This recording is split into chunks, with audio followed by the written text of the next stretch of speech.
Hi viewers, welcome to நமது இல்லம். இன்றைக்கி நம்ம டிசம்பர் 17/12/23 வளர்பிறை பஞ்சமி அன்று 9 மிளகு போதும் உங்களுக்கு சாதகமாக அனைத்தையும் மாற்றிவிடுவாள் வாராகி அப்படின்னு சொல்லியிருக்கோம். இந்த 9 மிளகு பரிகாரம் எதற்கு அப்படின்னு பார்த்தீங்கன்னா, உங்களுக்கு உங்கள் வாழ்க்கையில் இருக்கக்கூடிய அனைத்து தடைகளையும் தடங்கல்களையும் போக்கி நீங்கள் எதையெல்லாம் நினைக்கிறீர்களோ அதையெல்லாம் நல்லபடியாக உங்களுக்கு அந்த காரிய சித்தி பெறுவதற்கு வெளியில் கிளம்புறீங்க. இதை உங்கள் கையில் இருக்கும்போது நிச்சயமாக உங்களுக்கு எல்லாமே உங்களுக்கு சாதகமாக வாராகி எண்ணெய் மாற்றி தருவாள். அதைத்தான் நம்ம இன்றைக்கி பார்க்க போகிறோம். அதுக்கு முன்னாடி மறக்காமல் நம்ம சேனலை சப்ஸ்கிரைப் பண்ணிக்கிங்க வீவர்ஸ். வாராகி வழிபாடு அப்படின்றது நம்ம எல்லோருமே இப்போதைக்கு கிட்டத்தட்ட செய்ய ஆரம்பித்து விட்டோம். சிலர் இன்னமுமே ஒரு தயக்கத்தோடு அச்சத்தோடு இருக்கின்றார்கள். அந்த மாதிரிலாம் தேவையில்லாமல் நீங்கள் தாராளமாக வாராகியை வணங்க ஆரம்பிங்க. நம்ம சேனலில் ஏற்கனவே அந்த வளர்பிறை பஞ்சமி எளிய பூஜை முறை, வாராகி இரவு பூஜையை இந்த நேரத்திற்குள் முடித்து விடுங்கள் அப்படின்னு ஒரு வீடியோ போட்டிருக்கோம். அதை போய் செக் பண்ணி பாருங்கள் வீவர்ஸ். நான் எண்டு கார்ட்லேயும் கொடுக்குறேன். இன்றைக்கி நம்ம வாராகி பரிகாரம் என்ன பார்க்க போகிறோம் அப்படின்னா, மிளகு. இந்த மிளகு பார்த்திங்கன்னா நிறைய தாந்திரிக பரிகாரங்களுக்கு நமது முன்னோர்கள், ஆன்மீக பெரியோர்கள், சித்தர்கள் பயன்படுத்திய ஒரு பொருள் தான். இந்த மிளகை வச்சு தான் இன்றைக்கி நம்ம அந்த வாராகி பரிகாரம் செய்ய போகின்றோம். எதற்கு அப்படின்னு பார்த்திங்கன்னா, காரிய சித்தி பெறுவதற்கு, காரியங்களில் வெற்றி அடைவதற்கு வாராகியை வணங்கினாலே உங்களுக்கு அந்த வெற்றி கண்டிப்பாக உங்களை தேடி வரும். அது கூடவே இந்த பரிகாரத்தையும் செய்யும் பொழுது நிச்சயமாக வாராகி எண்ணெய் உங்களுக்கு பக்கபலமாக இருந்து உங்களுக்கு வரக்கூடிய அந்த தடை அனைத்தையும் தகர்த்தெறிந்து உங்களுக்கு வெற்றியை சாதகமாக்கி கொடுப்பாள். இதை நீங்கள் இந்த வாராகி பூஜை செய்யும் பொழுதும் செய்யலாம். அல்லது எங்ககிட்ட வாராகி பூஜை நாங்கள் படமோ பூஜை செய்வதற்கு சிலையோ இல்லை, நாங்கள் என்ன செய்வது அப்படின்னு கேட்பவர்கள் கூட இதை தாராளமாக ஒரு தீபத்தை ஏற்றி வைத்து விட்டு நீங்கள் வாராகியை மனமாற நினைத்து இந்த மிளகை வைத்து நீங்கள் இந்த பரிகாரத்தை செய்யலாம்.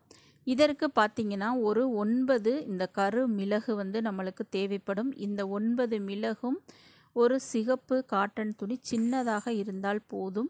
உங்ககிட்ட அந்த மாதிரி சிவப்பு துணி இல்லை அப்படின்னா வெள்ளை துணியில் செய்யலாம். இது இரண்டுமே இல்லாதவர்கள் ஒரு சின்ன ஒயிட் பேப்பரில் நீங்கள் இதை மடித்து உங்களோட வைத்துக்கொள்ளலாம்.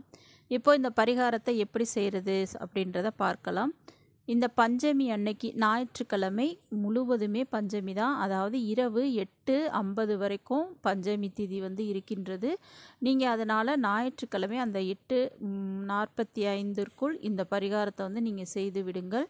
இதற்கு இந்த மாதிரி 9 மிளகு எடுத்துக்கொண்டு நீங்கள் வாராகி படமோ சிலையோ இல்லைன்னா ஒரு தீபத்தை ஏற்றி வைத்து அதை வாராகியாக பாவித்து இந்த மிளகை உங்கள் கைகளில் வச்சு நீங்கள் வாராகியிடம் உங்கள் வேண்டுதலை வையுங்கள். வாராகி தாயே, நான் செல்லும் இடமெல்லாமே எனக்கு தடையும் தடங்கல்களாமே இருக்குது. அந்த தடங்கள் அனைத்தும் நீங்கி எனக்கு இந்த வெற்றியை நீங்கள் தேடித்தர வேண்டும். நான் செய்கின்ற அனைத்து முயற்சியுமே எனக்கு சாதகமாக முடிய வேண்டும். நான் எதுலேயுமே எனக்கு தோல்வியே கிடைக்கக்கூடாது.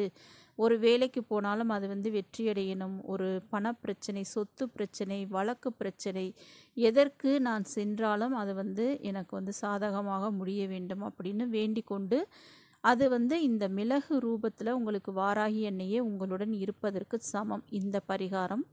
அந்த 9 மிளகையுமே நீங்கள் இந்த மாதிரி சிவப்பு துணியில் முடிந்து அதை உங்கள் கூடவே வச்சுக்கிறோங்க. அது சட்டை பாக்கெட், பேண்ட் பாக்கெட்டு, பர்ஸு, லேடிஸாக இருந்தால் அந்த ஹேண்ட்பேக்கு, அந்த மாதிரி உங்களால் அது உங்களுடனே இருக்க வேண்டும். நீங்கள் வீட்டை விட்டு வெளியில் செல்லும்போது இந்த மிளகு அந்த முடிச்சு உங்கள் கூடவே இருப்பது வாராகி எண்ணெயே உங்களுக்கு துணையாக உங்கள் கூட வருவதற்கு சமமானது. இந்த பரிகாரம் பார்த்திங்கன்னா காலமாக நமது முன்னோர்கள் செய்து வருகின்ற ஒரு அருமையான சக்தி வாய்ந்த பரிகாரம். இதை நீங்கள் வாராகி முன்பாக வாராகியை நினைத்து இந்த அருமையான வளர்பிறை பஞ்சமி அன்னைக்கு செய்யும் பொழுது நிச்சயமாக அந்த வாராகியின் துணை உங்களுடன் எப்பொழுதுமே இருக்கும். வாராகியின் பாதுகாப்பும் கவசமாக உங்களுடனே எப்பொழுதுமே வரும். இதை வந்து நீங்கள் எங்கு வெளியில் செல்லும் பொழுதும் உங்களோடவே வச்சுக்கிறங்க. அதாவது நீங்கள் இந்த மாதிரி துணியில் முடிய உங்களுக்கு விருப்பம் இல்லை அப்படின்னா ஒரு சின்ன ஒயிட் பேப்பரில் நீங்கள் இதை முடித்து நீங்கள் வந்து உங்களோடவே வச்சுக்கிறங்க. இதை மாற்ற வேண்டிய அவசியம்லாம் கிடையாது. ஏன்னா மிளகு வந்து என்றைக்குமே கெட்டு போகாத ஒரு பொருள் தான். அந்த மிளகை வந்து எப்பொழுதுமே நீங்கள் வைத்துக்கொள்ளலாம். அது வந்து ஏதாவது டேமேஜ் ஆனால் மட்டும் மறுபடியும் இந்த மாதிரி ஒரு பஞ்சமி திதியில் நீங்கள் வந்து மாற்றி மறுபடியும் உங்கள் கூட வைத்துக்கொள்ளலாம். இதை வந்து நீங்கள் முயற்சி செஞ்சு பாருங்கள். நீங்கள் இதற்கு முன்பும் சரி, இதை செய்ததுக்கு அப்புறமா நீங்கள் போகக்கூடிய காரியங்கள் அனைத்துமே உங்களுக்கே ஒரு மாற்றம் தெரியும். உங்களை முன்னாடி உதாசீனப்படுத்தியவர்கள் கூட இந்த மிளகோடு நீங்கள் போகும் பொழுது உங்களை மதிக்க ஆரம்பித்து விடுவார்கள். முக்கியமாக அந்த எந்த ஒரு காரிய தடை இருக்கோ அந்த விஷயங்களை இப்போ வந்து நீங்கள் செய்யும் பொழுது அந்த காரியத்தடை அனைத்தும் நீங்கும். எதிரி தொல்லைகளும் நீங்கும். இதை வந்து நீங்கள் மறக்காமல் செஞ்சு பாருங்கள். வாராகியின் துணை நிச்சயம் உங்களுக்கு இருக்கும். மறக்காமல் நம்ம சேனலை சப்ஸ்கிரைப் பண்ணிக்கோங்க வீவர்ஸ். நெக்ஸ்ட் வீடியோவில் பார்க்கலாம். தேங்க்யூ.